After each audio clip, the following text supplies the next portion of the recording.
One of the stories that I remember that I think would be really good for some of our high school players that might be listening, I always enjoyed the story of how you actually were recruited by Gary at Eisenhower High School. So yeah, I mean, I by no means was I a blue chip, recruit. Now I could do a couple things baseball wise. I could run and I could throw, but I was still undersized. I was at the time my senior year. I was probably 147 pounds. I was 5'9" at with my spikes on, but I could run and I could throw and I had a good idea what I was doing at the plate. And so actually my brother he was still at UCLA after a UCLA game. He actually literally blindly walked into the baseball office and said, "Hey, I have a brother that wants to come play baseball at UCLA." All the other coaches kind of laughed at him, except for Coach Adams. Mm-hmm. And if you know Coach Adams, he's like the nicest human being in the world. So he actually was like, "Okay, well, who's your brother? Who's he play for?" So my brother said he's an Eisenhower kid, and so Coach Adams said, "Well, who does he play scout ball, right?"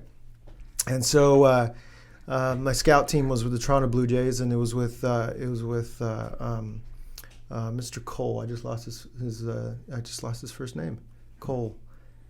He would kill me because he's on my Facebook. So when when he sees this, he's gonna. Yeah. Oh man, he's gonna kill me. Anyways, I'll remember the name before it's all said and done. I promise.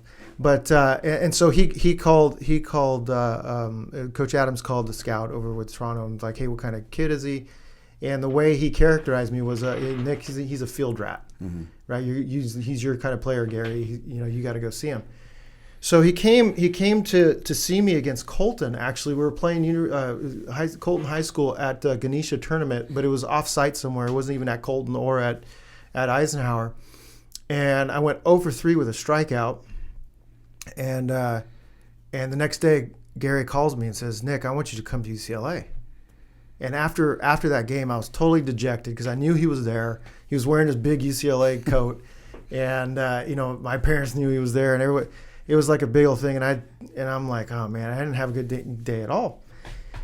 And so I said, "Coach," I said, that's fantastic. I said, "Why? I had such a bad game." He goes, "Let me tell you something." He goes, "You hit a comebacker back to the pitcher, and you got to first base in under 4 seconds." He goes, "That's pretty good." He goes, "You dove for a ball in center field that the second baseman should have easily backed up and caught, and you missed it." But he goes, "I didn't even think you were coming close." Then you got up and you overthrew the third baseman, right? And he goes, "You really have some pop on your arm. I really like that." And I said, "Wow." And he goes, "And then when you struck out," he goes, "you really, you took it personally, like it was something that really bothered you." And he goes, "We're going to need to tone that down a little bit because I like that passion." Mm-hmm. And so I'm like, "Oh, okay, Coach, thanks. Like, what do I need to do, whatever?" And he goes, "Well, I already know that academically you're strong, and I don't have to worry about you in the classroom." He's like, "I want you to come and throughout the fall be with us, and we'll decide then after the fall if we want to keep you." I said, "Great, I'm coming."